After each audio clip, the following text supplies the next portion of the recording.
엘베가 있을 것 같으세요?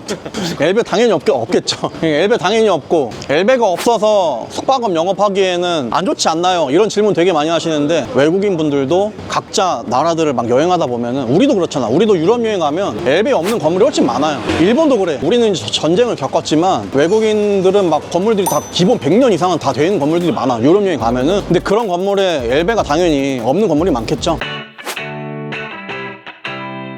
이거 하나 알려줄게. 외국인 분들이 각자 자기 나라에서 예약을 하는데 건물 외관을 보고 예약을 할까? 건물 외관을 보지 않아요. 볼 수가 없을 뿐더러 그냥 숙소가 예쁘게 세팅이 돼 있고 후기가 좋고 잘 관리가 되는 느낌만 준다면, 그 외국인 분들이 딱 왔을 때 건물 외관을 보고 조금 황당해 할 수 있겠지. 아, 엘베가 없구나, 약간 그렇게 생각할 수도 있겠지만, 사실은 그게 예약에는 크게 영향을 미치지 않습니다. 얼마 전에 저희 친구가, 서산 사는 친구가 있는데 애가 쌍둥이가 둘이에요. 근데 에어비앤비 숙소를 예약해서 온 거야. 성수 쪽에 그 재개발 지역으로 묶였어요. 지금 재정비 촉진 구역이야. 그래서 엄청 노후된 주택들이 많아. 물론 성수 하면 우리가 생각하는 막 뭐 트리마제, 뭐 갤러리아 폴에 뭐 많잖아. 한 블럭만 옆으로 가면은 다 노후된 주택들이 엄청 많아요. 실제로 가보면 다 쓰러져가는 건물에 객실을 운용을 하고 있더라고. 친구가 그 건물 외관을 보고 예약했느냐? 그게 아니라는 거지. 어쨌든 그건 별로 그렇게 중요하지 않다. 우리가 숙소만 이쁘게 세팅을 하고 리뷰에 신경을 쓰고 서비스에만 조금 치중을 한다면 멋진 숙소로 거듭날 수 있을 거라 저는 생각을 합니다.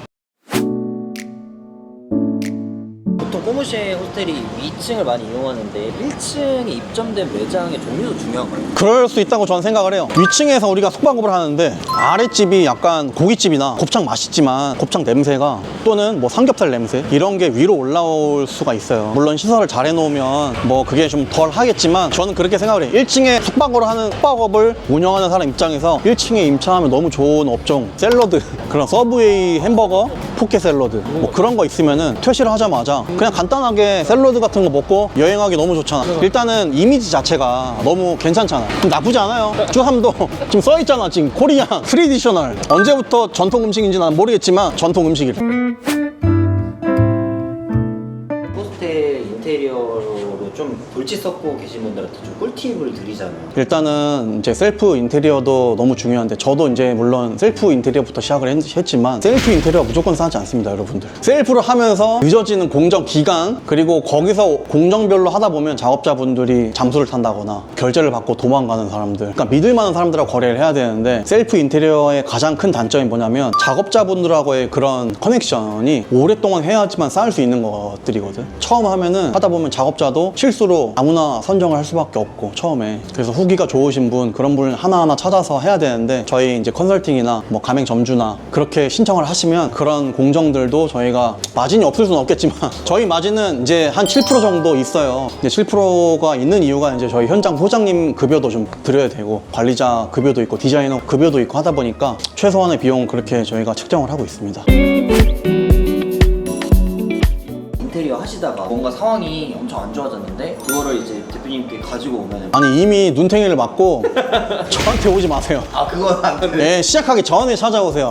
눈탱이를 맞으면 이미 그때부터는 도움을 드릴 수 있지만 크게 도움을 드리기는 어렵다. 왜냐면은 작업자 선정이 그 돈을 받은 다음에는 작업자분들이 다른 자세로 처음과는 다르게 이렇게 응대를 할 가능성이 높기 때문에, 그 전에 꼼꼼하게 작업자분들 선정을 하고 진행을 하시면 되고, 잘 못하시겠으면 그냥 꼬무시 찾아오세요. 처음에 고시원부터 시작을 해서 하다 보니까 그런 눈이 생기는 게 있어요. 어느 공간을 가면 멋져 보이는 공간이 있고, 어느 공간에 갔더니 되게 촌스러운 공간, 그리고 이런 공간을 다르게 했더라면 어떨까, 이렇게 눈이 생겨요. 근데 이걸 내가 공부해서 생기는 게 아니라 계속 하다 보면 여러분들도 그날이 오지 않을까, 오길 바랍니다. 빨리. 지금 무조건 창이 있어야 되잖아요, 그렇죠? 고시원은 그렇지만 호스텔은 무조건은 아닙니다. 호스텔은 소방법에서는 지금 아직 고시원보다는 조금 더 기준이 되게 러프해요. 이제 고시원 같은 경우에는 어떻게 보면은 임대인들 입장에서는 뭐 다중주택이라든지 다가구나 다세대 이런 식으로 주차 공간을 많이 만들수록 이제 윗끌고 올라가는 거잖아요. 가장 이제 아래에 있는 게 이제 고시원이라고, 이제 주차 대수를 가장 안 해도 이제 허가를 내주는 건데, 호스텔에서는 훨씬 더 그런 법이 좀 러프합니다. 이제 신설 시설을 하게 되면은 방에 구획을 짠 다음에 그 구획에서 이제 변기 배관을 새로 타공을 해요. 그래서 아래층에 임차인이 없으면 아래층에 뚫어가지고 천정해서 이렇게 하면은 층고를 죽이지 않고 이대로 살릴 수가 있는데, 지금 이 여기 아래 같은 경우는 서브웨이가 영업을 하고 있잖아요. 그러면 배관을 뚫지를 않고 여기서부터 시작을 해서 타설 공구리를 칩니다. 그래서 한 20전 정도가 바닥에서 올라오면 된다. 그래서 제가 층고가 높은 게 왜 중요한지 제가 왜 말씀을 드리려고 했냐면, 여기서 20전 정도가 올라와도 2600 정도니까 충분하다. 여기다 시스템 에어컨, 배관에서 이쪽으로 방으로 오고 저쪽으로 방으로도 가고, 대신에 이 위에 층부터는 어떻게 되냐면 여기가 널널하니까 여기서 뚫어서 배관을 이쪽으로 다닐 수 있게. 그러면 3층부터는 층고가 더 어렵겠네요. 예. 영동이나 이제 을지로 이런 데를 다 검색을 해보면은 진짜 금액이 천차만별이거든요. 누구는 12만 원에 4인실을 팔고 있고, 누구는 25만 원에 4인실을 파는데 자리가 없고, 다 천차만별이에요. 중요한 건 뭐냐면 인테리어의 상태, 그리고 후기, 이런 것들이 별거 아닌데 내가 시설을 예쁘게 하고 조금만 이렇게 해주면 되는 거를 그런 굉장히 어려워하시는 분들이 많습니다. 숙박업은 특히 마케팅에 굉장히 취약한 사업주분들이 많으세요. 그런 것들을 저희는 이제 인플루언서라든지 해외 유튜버들 초청해서 영상 하나만 해도 한 200만 원이면 만들거든요. 200만 원이 2천만 원으로 돌아오니까.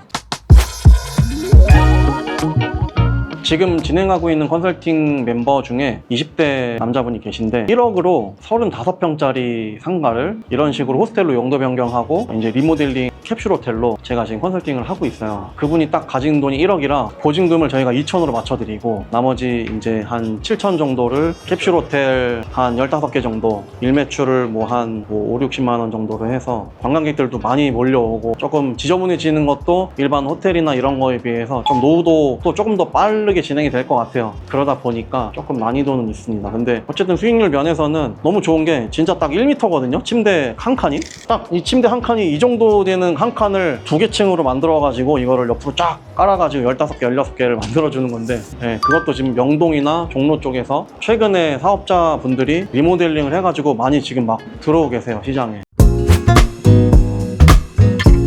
매입으로 하시려면은 지방 관광지도 괜찮은 자리들이 있는 걸로 알고 있어서 그런 쪽으로 하시는 것도 방법이 될 것 같고, 매입하는 방법을 세금 때문에 좀 취득세라든지 이런 거가 조금 저는 부담이에요. 계산해보면 한 1년 반 정도의 월세가 처음에 취득세 정도로 나가거든요. 그래서 계산해보면은 내가 여기서 천년만년 물론 할 수도 있겠지만 시세 차익도 얻을 수도 있고 다 좋은데, 저는 임대가 차라리 평당 임대료를 6만 원 이하로 맞추게 되면 어쨌든 그렇게 많이 나가는 것도 아니고, 스타벅스가 계속 이제 매입을 안 하고 이제 임대 장기 계약으로 가잖아요. 매출 대비 10%만 받잖아요. 사실 스타벅스 하시는 분들이 레버리지를 당하고 있는 거죠. 사실은 임대인이 오히려 임차인한테 레버리지 당하고 있다고 저는 생각이 듭니다. 그래서 저는 무조건 건물을 사서 이렇게 하는 게 정답은 또 아니고, 여기 같은 경우에는 저희가 직접 임대인하고 해서 물건을 가져온 거라서 임대인분도 한 1,000만 원 정도 수수료가 절감이 된 거고, 저도 물론 1,000만 원 덜 들어간 거죠. I'ma kick back when you fake like that. I'ma get out of the game. I don't play that back. Would you let me go? No, you never come back. I'ma be the best that you never had. I'ma kick back. Take that back. Would you let me go? I'ma be the best that you never. I'ma kick back when you fake.